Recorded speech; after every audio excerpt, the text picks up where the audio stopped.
Hello,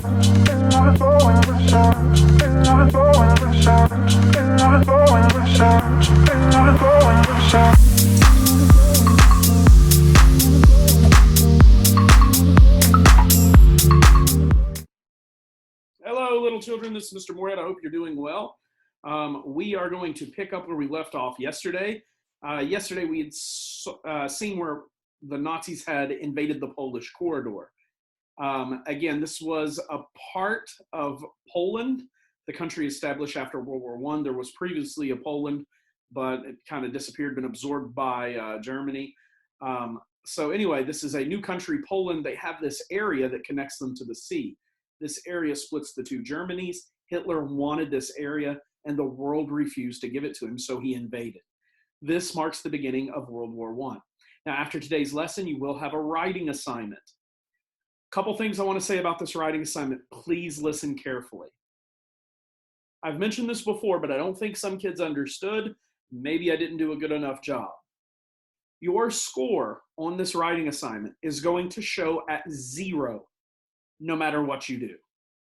It's going to show 0. You have the greatest answer in the world, the worst answer in the world.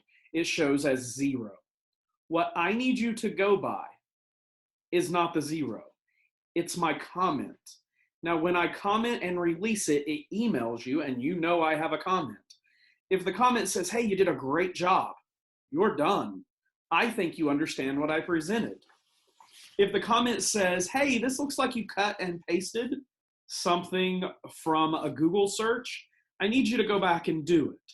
Or this doesn't look like you understood the lesson at all. I need you to go back and redo it. Then go back in and redo the assignment. Also, something that's a little different. Normally when we took a quiz, test, whatever, you log in, you take it, you click back on it, it says you've already done it, and it shows you your score. I don't have that setting. If you need to know why, the reason, I will probably have 10 or 15 kids that need to redo the assignment. In that case, for me to go back in and reassign that would probably take me about 20 minutes, maybe 25 minutes to unlock it, assign them another one, or just create another assignment across 4 different classes. It's just easier for me to leave the assignment open. What that means is you could do it multiple times. So if you go to click on the assignment, you're like, hey, I already did that. It's not showing up. Well, that's accurate. If you're really worried, email me. I'll go in and check. Yeah, I have it. No, I don't. But once you hit submit, it's not going to show up until I release the scores with the comment. Again, go by my comment. So with that said, we are picking up the war beginning. We see that Hitler has taken a large chunk of Poland. There's some more story to Poland that I'm not going to get into with the Soviets invading, but Hitler takes that big chunk of Poland, and strangely enough, this was a bit unexpected. Hitler then invades north. He takes those Nordic countries. You kind of think of them as the Viking countries. Like that's where Hitler invades next. Sitting there was France. France really expected that it's just a matter of time before Hitler invades them. That was the move in World War I. That was the move in other wars between Germany and France. They just expected it to happen. But before we get into that, we'll take a look at how the sides are shaping up. We have the Allies, the 2 big allies at this point in the war. I'm going to emphasize that again. At this point in the war are France and Great Britain. The Axis powers, the big ones, basically at this point of the war, we've got Germany, Japan, and Italy. Okay? So those are our 2 sides. There are a lot of smaller countries on each side. You're going to have countries join later on, and those will be other lessons that we will get to. All right, so we see the Polish corridor, as I mentioned. Poland is essentially conquered. Now Hitler goes north to those Viking countries, and he takes those. France is saying, you know what, it's just, I don't know if it's next week, I don't know if it's the week after, but Hitler is coming after us, except France has a secret weapon waiting for Hitler. What this weapon is? It's the Maginot Line. France had been predicting a war with Germany for some time. So what they do is take their most susceptible areas to invasion, and they build what amounts to a modern trench system. This is impressive. It's an underground bunker that runs for mile after mile after mile. There's turrets with large artillery placed in there. Remember, in World War I, the artillery was placed in the back. Here, they're kind of actually in the trench now. We see something in front of this called dragon's teeth. It's these big blocks. Think of those red balls that are in front of Target that prevents a car from crashing into Target. These are big blocks that prevent tanks from going through there. The original design for the Maginot Line allowed for an airstrip in the line. So this is kind of like a trench that can launch an airplane. We also have air conditioning in the trenches. We have a train system in the trenches where you can move soldiers back and forth easily. And in some parts, they're less fortified. They call them like Little Maginot, as actually the term used.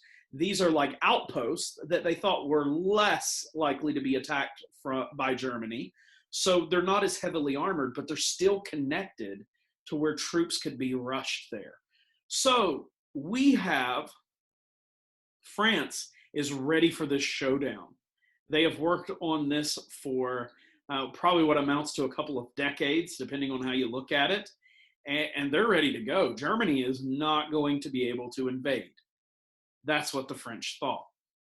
So it kind of reminds me, and we'll see the Maginot Line here. You can see this tunnel system, see these gun turrets, and you see the inside. Now, this is, oh my gosh, 80? Almost 80 years ago? That looks pretty modern. I mean, that's pretty good. So the inside of the Maginot Line. Here is a cutaway. Now, all this stuff wasn't done, but you could see the multiple levels. You can see the hospital included here. We've got the trains. Up here, we've got telephones. You can see the hangar here, and I don't think this ever really came to fruition, but you've got a garage for tanks. You've got the Little Maginot here, and they're all connected by this train system. So this is like the trench system on steroids. Like, this is the trench system to beat all trench systems. And the French think that this will stop Germany for sure. This kind of reminds me of something else. When I was little, we had Nintendo. And my favorite game was this football game. It was Tecmo Bowl.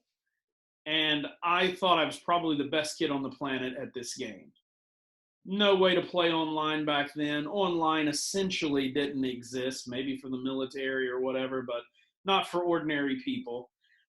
So the only people I played were people that were like in my living room.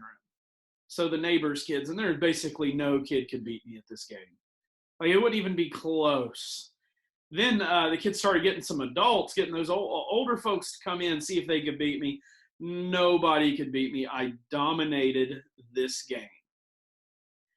My nephew wanted to come down, and he wanted to bring his games, and he said, would you play me Uncle Billy? That's what he said. And I said, yeah, I'll play you. And I said, what types of games do you have? He started telling me about a football game. So I thought to myself, this kid doesn't know what he's getting ready to get into.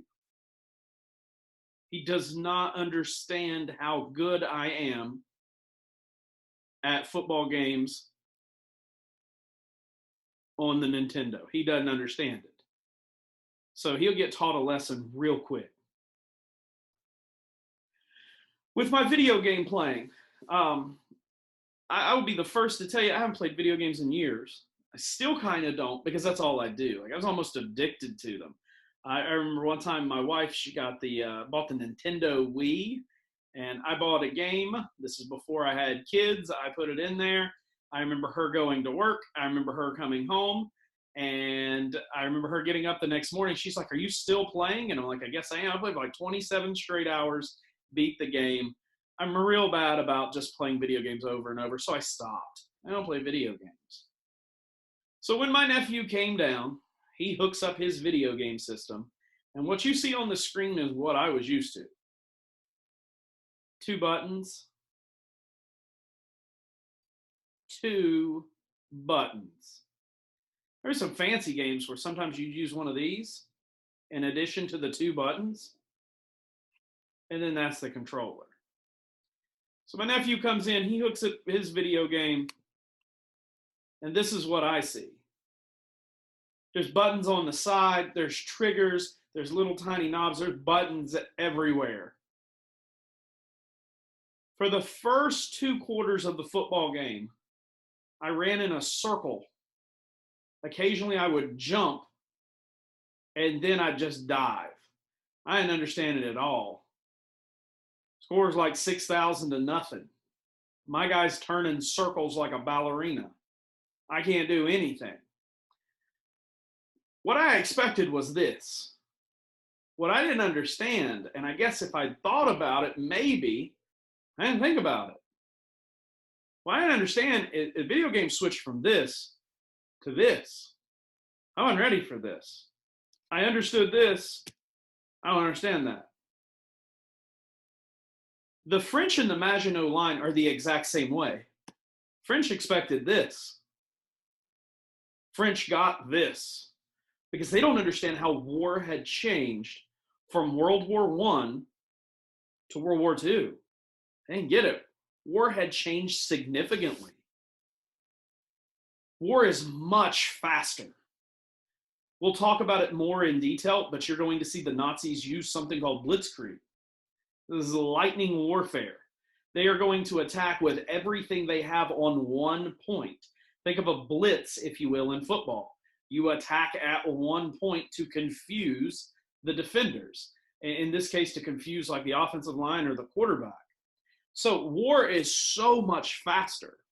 The French still expected the war to take place in this slow trench style, albeit a more updated trench style.